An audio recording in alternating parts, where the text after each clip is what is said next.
Hi viewers, welcome to our channel. ప్రస్తుతం మనతో పాటు సీనియర్ జర్నలిస్ట్ దామ బాలా సార్ వారితో మాట్లాడదాం. నమస్కారం సార్. నమస్తే సార్, పల్లవి ప్రశాంత్ అభిమానులు మరి రోడ్ నంబర్ 5 జూబ్లీహిల్స్ దగ్గర చేసిన గొడవల వల్లే ఆయన చెంచల్గూడ జైలుకు వెళ్ళడం జరిగింది. సో బెయిల్ మీద అయితే బయటకు వచ్చే టైంలో పల్లవి ప్రశాంత్ అభిమానులు మళ్ళీ అక్కడ చెంచల్గూడ జైలు దగ్గర కూడా గొడవ చేశారు. మరి ఇప్పుడు వీళ్ళ మీద ఏమైనా కేసులు నమోదు చేస్తారా, లేకుంటే పల్లవి ప్రశాంత్ బెయిల్ ఏమన్నా క్యాన్సిల్ అయ్యే అవకాశం ఉందా? మీరేం చెప్తారు?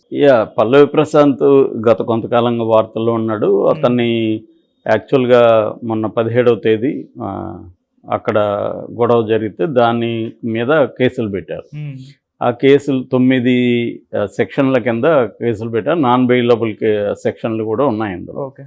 సో పోలీసుల ఐడియా ఏమంటే పల్లవి ప్రశాంత్ని ఇమ్మీడియట్గా బయటికి రానికుండా కొద్ది రోజులు జైల్లో పెట్టాలి. అట్లాగే ఆ రోజు విధ్వంసంలో ఎవరెవరు పాల్గొన్నారో వాళ్ళందరినీ కూడా జైల్లో పెట్టడం ద్వారా ఒక మెసేజ్ ఇవ్వాలి.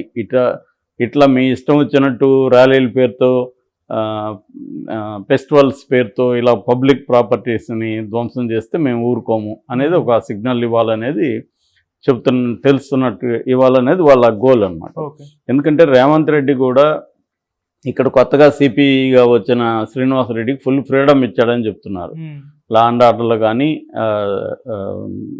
హైదరాబాద్ సిటీలో డ్రగ్స్ క్రైమ్స్ వీటికి యాంటీగా గట్టిగా పనిచేయమని ఫ్రీ హ్యాండ్ ఇచ్చినట్టు చెప్తున్నారు. అందుకని ఆయన రాగానే ఛార్జ్ తీసుకోగానే ఆయన ఫస్ట్ చెప్పింది కూడా డ్రగ్స్ని నేను సహించను, సినిమా వాళ్ళు కూడా తీసుకుంటున్నారు, తీసుకుంటున్నారని నాకు ఇన్ఫర్మేషన్ ఉంది, వాళ్ళందరితో కూడా నేను మాట్లాడతాను, సినిమా వాళ్ళు కూడా కోఆపరేట్ చేయాలి, డ్రగ్స్ ఫ్రీ సిటీగా ఖచ్చితంగా చేస్తానని ఆయన అనౌన్స్ చేశాడు.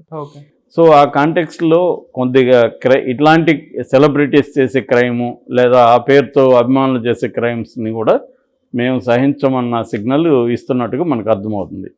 రెండోది ఏంటంటే ఆ రోజు జరిగిన సంఘటనలో ప్రధానంగా పల్లవి ప్రశాంత్ తప్పు ఉందనేది పోలీసుల వాదన. ఎందుకంటే ఒక డీసీపీ ఆయన వెళ్ళి రిక్వెస్ట్ చేసి నువ్వు మెయిన్ గేట్ ద్వారా రావద్దు, బ్యాక్ గేట్ నుంచి వెళ్ళిపో అని చెప్తే పల్లవి ప్రశాంత్ ఏంటంటే ఆల్రెడీ వాళ్ళ తమ్ముడు మహావీర్ ద్వారా 2 టాప్లెస్ ఇవి తెప్పించుకున్నాడు కార్లు రెంట్కి. సో ర్యాలీ చేయాలనేది వాళ్ళ ప్రోగ్రామ్. ఎందుకంటే తనను గెలిపించిన స్పై టీంని ఆల్రెడీ పిలిపించారు వాళ్ళు. ఆ టీం అంతా ఉన్నారు, వాళ్ళు ఒక్కొక్కరు 10 మందిని తీసుకొచ్చుకున్నారు. సో అది పెద్ద ఎత్తున హంగామా చేయాలనుకున్నారు. సో ఇతను వాళ్ళ మాట వినకుండా మెయిన్ గేట్లో వచ్చాడు. మెయిన్ గేట్లో వచ్చి వెహికల్స్ని తీసుకొని వెళ్తున్నప్పుడు ర్యాలీ ఇక్కడ చేయొద్దు, ఆల్రెడీ ఒక అమ్మాయి షేక్ హ్యాండ్ ఇవ్వడానికి వచ్చి జనంలో ఇరుక్కొని ఆ అమ్మాయి గట్టిగా కేకలు పెట్టింది. సో పోలీసులు వీళ్ళందరూ ఏంటంటే ఇక్కడ ప్రాణాలు పోయే పరిస్థితి ఉంది ఇంత క్రౌడ్ ఉంటే, కాబట్టి నువ్వు ర్యాలీ చేయొద్దు వెళ్ళిపో అని అతన్ని పంపించేశాడు. పంపించేసినాక మళ్ళీ వచ్చాడు అతను వెహికల్స్ తీసుకొని, అభిమానులు అడుగుతున్నారని. సో ఇది దూరంగా ఎక్కడన్నా పోయి చేసుకో అని చెప్పారు. వీళ్ళు ఎక్కడన్నా పోయి ఇబ్బంది లేని చోట చేసుకోవచ్చు సపరేట్గా. ఇక్కడ అది ఆల్రెడీ అక్కడ ఆ ఏరియా అంతా మనకు తెలుసు. రోడ్ నెంబర్ 5 అన్నపూర్ణ 7 acres అంటారు. దాంట్లో మొత్తం ఇరుగ్గా ఉంటుంది ఏరియా అంతా, లోపలికి వెళ్ళే దారంతా ఇరుగ్గా ఉంటుంది.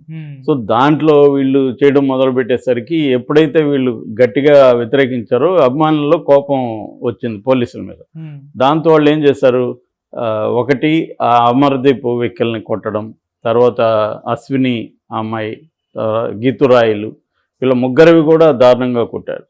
సో దాంతో గందరగోళం నెలకొంది. దానికి కాకుండా మళ్ళీ ఆర్టీసీ బస్సులో ఒక 6, పంజగుట్ట ఏసీపీ వెహికల్, తర్వాత పోలీసు వ్యాను, ఇవన్నీ చేశారు. ఒక కెమెరామ్యాన్ కూడా, ఒక యూట్యూబ్ ఛానల్ కెమెరామ్యాన్ కూడా కాలు ఎరిగిందని చెప్తున్నారు. దీనికి అంతటికి కారణం ఇతనే అని చెప్పి ఇతను గట్టిగా కేసులు పెట్టారు. ఈవెన్ సజ్జనార్ ఆర్టీసీ ఎండీ కూడా నేను సహించిన ఇలాంటిది పబ్లిక్ ఆర్టీసీ బస్సులు ఏం చేశాయి, అసలు ఆర్టీసీ బస్సుల్ని ఇలా చేసే హక్కు మీకు ఎవరు ఇచ్చారని ఆయన కూడా గట్టిగా వాళ్ళ అధికారులను పంపించి కేసు పెట్టించాడు జూబ్లీ హిల్స్ పోలీస్ స్టేషన్లో. అట్లాగే పోలీసులు కూడా జూబ్లీ హిల్స్ పోలీస్ ఎస్ఐ కూడా సుమోటోగా కేసు పెట్టారు. సో దీంతో పోలీసులు కూడా చాలా వేగంగా స్పందించి కొల్లూరు వాళ్ళ సొంత ఊరికి వెళ్ళి ఇతని తమ్ముడిని ఇద్దరిని పట్టుకొని వచ్చారు. దాంతో పాపం వాళ్ళ ఇంట్లో కూడా అమ్మ నాన్న హ్యాపీగా మనోడు గెలిచాడు, విన్నర్ అయ్యాడు అనుకుంటే ఇలా జరుగుతుందని వాళ్ళు కూడా ఊహించలేదు. ఇంకొక సెక్షన్ మీడియా కూడా ఇతనికి యాంటీగా గట్టిగా, ఎందుకంటే ఆ మీడియాతో ఇతను దురుసుగా ప్రవర్తించాడు ఇంటర్వ్యూలు అడిగితే అనేది కూడా ఒక ఇది ఉంది. సో దీనివల్ల వాళ్ళు కూడా నెగిటివిటీని ప్రచారం చేశారు. సో ఏదేమైనా మొత్తానికి అన్ని రకాల కష్టాలు చుట్టుముట్టాయి. జైలుకి పెట్టారు వాళ్ళిద్దరిని, అన్నదమ్ముని. అది కాకుండా ఇంకొక 16 మందిని కోర్టులో ప్రొడ్యూస్ చేశారు. అందులో 4 పిల్లలు ఉన్నారు. వాళ్ళని జూనైల్ జస్టిస్ సిస్టమ్ కింద వాళ్ళని కూడా జూనైల్ కోర్టుకు పెట్టారు. సో ఈ కాంటెక్స్లో మొత్తానికి మ్యూజిక్ డైరెక్టర్ సింగర్ బోలే కొంతమంది ఫ్రెండ్స్ కలిసి అడ్వకేట్లను పెట్టి మొత్తానికి బెయిల్ త్వరగానే తీసుకొచ్చారు. అయితే ఇప్పుడు ఏంటంటే కోర్టు కొన్ని కండిషన్లు పెట్టింది. ఆ కండిషన్లు ఏంటంటే మీడియాతో మాట్లాడకూడదు పల్లవి ప్రశాంత్, ఎటువంటి ర్యాలీలు కానీ గ్రూప్స్గా ఫామ్ అవ్వడం కానీ చేయకూడదు. తర్వాత every month 1st 16th Jubilee hills police స్టేషన్లో వచ్చి సంతకం పెట్టేసి కనిపించేసి వెళ్ళాలి. ఇది చెప్పింది. ఇప్పుడు దీనివల్ల ప్రాబ్లమ్స్ ఏమవుతున్నాయంటే ఆ అబ్బాయికి నిన్న రిలీజ్ అయ్యే టైంకి మళ్ళీ వీళ్ళు ఏం మార్పు రాలే. వీళ్ళలో ఎంతమందిని అరెస్టులు చేసినా వీళ్ళలో ఏం మార్పు రాలి. మళ్ళీ వీళ్ళు ఈ స్పై టీమ్ బ్యాచ్ పెద్ద ఎత్తున అక్కడికి వెళ్ళి గోల్ చేశారు. నిన్న పోలీసులకి అక్కడ కూడా చాలా కష్టమైపోయింది వాళ్ళని కంట్రోల్ చేయడం. ఇతను మాత్రం ఇదంతా చూసి అతను సైలెంట్గా వెళ్ళిపోయాడు. మీడియాతో ఇవన్నీ మాట్లాడకూడదు కాబట్టి వాళ్ళ అడ్వకేట్ సలహా మేరకు అతను కారు ఎక్కి వెళ్ళిపోయాడు 12%. కానీ వీళ్ళు ఇప్పుడు ఇంకా రెచ్చిపోయే అవకాశం ఉంది. అతను కూడా పేరు కూడా మార్చుకున్నాడు దీంట్లో ఇన్స్టాలో. ఇంతకుముందు ఏమో రైతు బిడ్డ పల్లవి ప్రశాంత్ అని ఉండేది, ఇప్పుడేమో మళ్ళీ వచ్చిన స్పై టీమ్ అని పెట్టుకున్నాడు. Spy team winner spy team అని.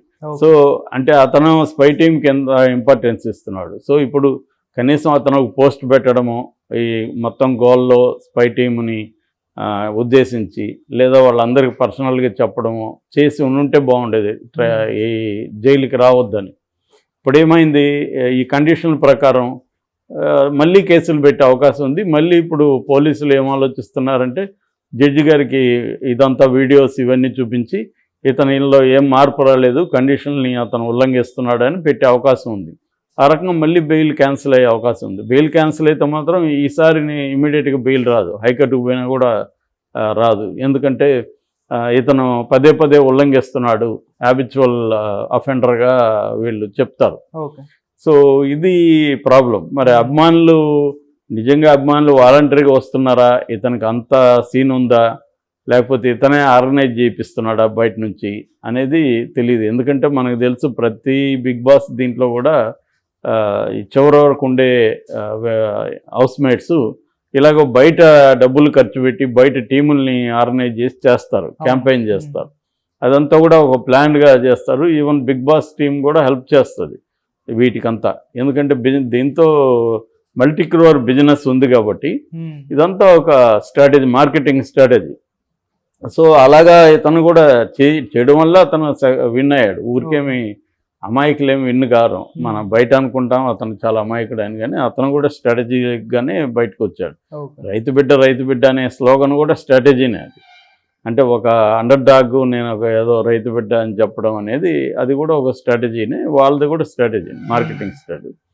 సో ఈ క్రమంలో ఇప్పుడు ఇతనికి బెయిల్ క్యాన్సిల్ అయ్యే అవకాశం ఉందని చెప్తున్నారు.